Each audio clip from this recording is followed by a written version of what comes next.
السلام علیکم دوستو. آج لاہور ہائی کورٹ میں بڑی دلچسپ صورتحال دیکھنے میں آئی، جہاں پہ سابق وزیر اعظم عمران خان کے 9 مئی کے واقعات سے متعلق 12 مقدمات میں جسمانی ریمانڈ کے احکامات کالعدم قرار دیتے ہوئے ریمانڈ کے خلاف درخواستوں کے حق میں فیصلہ سنا دیا 2 رکنی بینچ نے. اب اس دوران بڑی دلچسپ آبزرویشنز آئیں دونوں ججوں کی طرف سے، طارق سلیم شیخ اور جسٹس انوار الحق کی طرف سے. سماعت کے دوران استغاثہ نے عمران خان کی پولی گراف ٹیسٹ کی ضرورت پر دلائل دیے، جس سے سابق وزیر اعظم نے انکار کر دیا تھا. وہ اڈیالہ جیل میں ان کے پاس FIA کی ٹیم آئی بھی تھی پولی گراف ٹیسٹ کے لیے. یہ وہ ٹیسٹ ہوتا ہے کہ متعلقہ شخص سچ بول رہا ہے یا جھوٹ بول رہا ہے. اس سے سابق وزیر اعظم نے انکار کر دیا تھا کہ میں اپنے قانونی ماہرین کی غیر موجودگی میں یہ ٹیسٹ نہیں لے سکتا.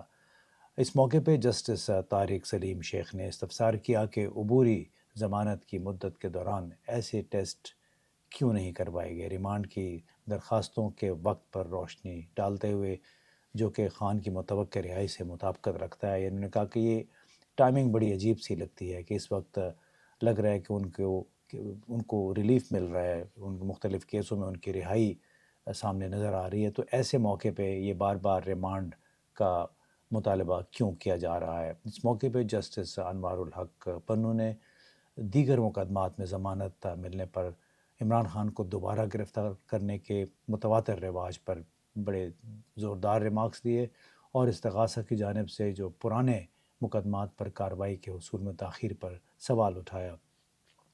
آپ کو معلوم ہی ہے کہ بہت سارے PTI کے لیڈروں کے ساتھ یہی ہوا. عالیہ حمزہ تھیں، علی محمد خان تھے، چودھری پرویز الہی تھے، جن کو ضمانت ملتی تھی پھر گرفتار کر لیا جاتا تھا. 10 12 دفعہ ہوا.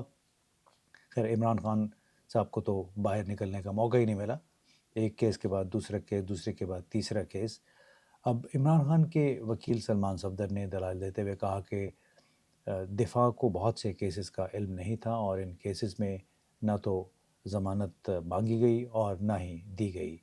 عدالت نے جسمانی ریمانڈ کے وقت اور ضرورت پر تنقید کرتے ہوئے کہا کہ خان تو پہلے ہی عدالتی حراست میں ہے، دوبارہ ریمانڈ اور گرفتاری کی کوئی سمجھ نہیں آتی. یہ بار بار گرفتاریاں اور ریمانڈ کا سلسلہ ختم ہونا چاہیے.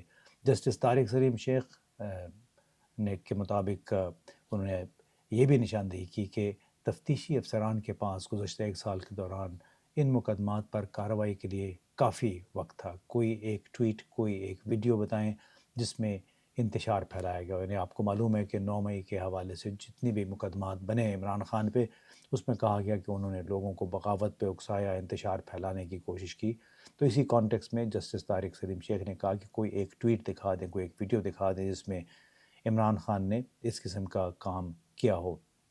پروسیکیوٹر جنرل پنجاب نے کہا کہ جناب آرمی چیف کے خلاف ایک بیانیہ بنایا گیا، 9 مئی کے لیے پورا ایک بندوبست کیا گیا تھا، اور میں آپ کو مواد دے سکتا ہوں، آپ پڑھ لیں کہ کیسے بیانیہ بنایا گیا. پروسیکیوٹر جنرل کے اس جملے کے بعد جسٹس نے کہا کہ ہمیں کچھ نہ دیں، آپ خود پڑھیں اور جرم ثابت کریں. یہ جسٹس انوار الحق پنو صاحب نے کہا کہ جرم جب تک آپ ثابت نہیں کر سکتے، ادھر ادھر کی باتیں کرنے کا کوئی فائدہ نہیں ہے. جس جگہ پہ حملہ ہوا، کیا کبھی یہ کہا گیا کہ ان جگہوں پر حملہ کر دو؟ کیا بانی PTI نے اس احتجاج کو لیڈ کیا؟ تو جسٹس طارق سلیم شیخ اور جسٹس انوار الحق پنو کے سوالات کا کوئی بھی مؤثر جواب پروسیکیوٹر جنرل کے پاس نہیں تھا. انہوں نے عذرائے مذاق جسٹس انوار الحق پنو نے یہ بھی یاد دلائی بات کہ ایک موقع پہ ایک بیانیہ سیاسی جماعت نے بنایا تھا کہ ووٹ کو عزت دو. وہ بیانیہ کہاں گیا اور کس نے بنایا تھا؟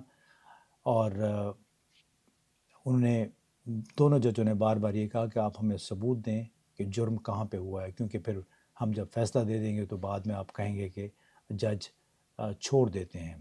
عدالت نے اس موقع پہ جو خان کی ویڈیو لنک حاضری کا نوٹیفیکیشن بھی منسوخ کر دیا. اسی طرح ایک اور ڈیولپمنٹ میں عمران خان نے آرمی جیل منتقلی کے خلاف درخواست بھی تھی، ممکنہ منتقلی کے خلاف. لاہور ہائی کورٹ میں جمع کرا دیا یہ درخواست انہوں نے، کیونکہ انہیں خدشہ ہے کہ اعلیٰ سول عدالتوں میں مقدمات ختم کرنے کے بعد انہیں فوجی جیل میں منتقل کیا جا سکتا ہے۔ اب بانی P T I Imran Khan نے درخواست میں یہ استدعا کی ہے کہ عدالت نومے کیسز میں حراست سویلین کورٹس کے پاس رہنے کا حکم دے اور ممکنہ حراست آرمی کو دینے کے خلاف حکم جاری کرے، یعنی ایک پریمپٹیو موو ہے، پیش بندی کے طور پہ یہ درخواست عمران خان نے دی ہے۔ اب اس حوالے سے بڑے سوالات پیدا ہوتے ہیں کہ ان مقدمات کی یہ پیروی آخر کب تک ہوتی رہے گی۔ درجنوں مقدمات ہیں صرف عمران خان کو عدالت میں بظاہر گھسیٹنے کے لیے، لیکن آخر کب تک اس کا حتمی مقصد کیا ہے؟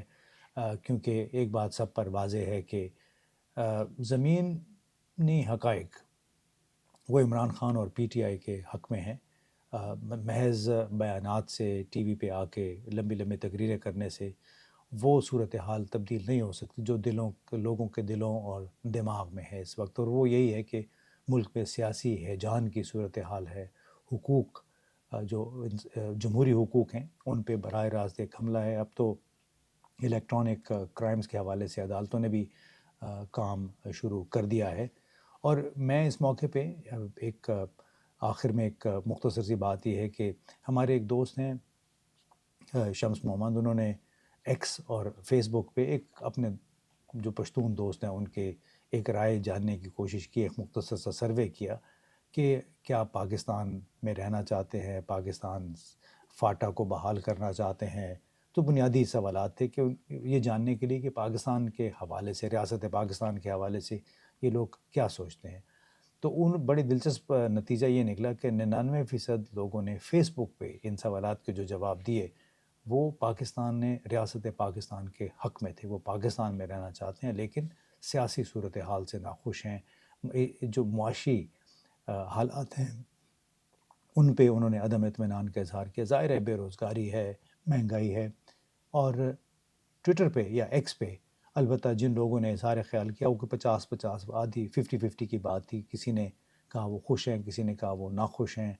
اور اس میں یہ ذہن میں رکھنا چاہیے کہ ایکس پہ یا ٹویٹر پہ عام طور پہ جو رائے آتی ہے وہ لوگ بڑے نظریاتی ہوتے ہیں، سیاسی ایکٹیوسٹ بھی ہیں، سیاسی جماعتوں سے تعلق رکھنے والے لوگ بھی ہیں، تو وہ ذرا بڑی کھل کے بات سامنے آتی ہے، لیکن وہاں بھی معاملہ 50-50 ہے۔ تو یہ ایک اظہار ہے لوگوں کے جذبات کا کہ لوگ وطن سے محبت کرتے ہیں، وطن اپنے ریاستی اداروں سے بھی محبت کرتے ہیں۔ البتہ انہیں جو شکایت ہوتی ہے، شکایت ہے وہ زیادتیوں کی، چاہے وہ معاشی زیادتی ہے، چاہے سیاسی زیادتی ہے، اور اس کے اوپر اظہار خیال کو آپ جرم نہ بنائیں۔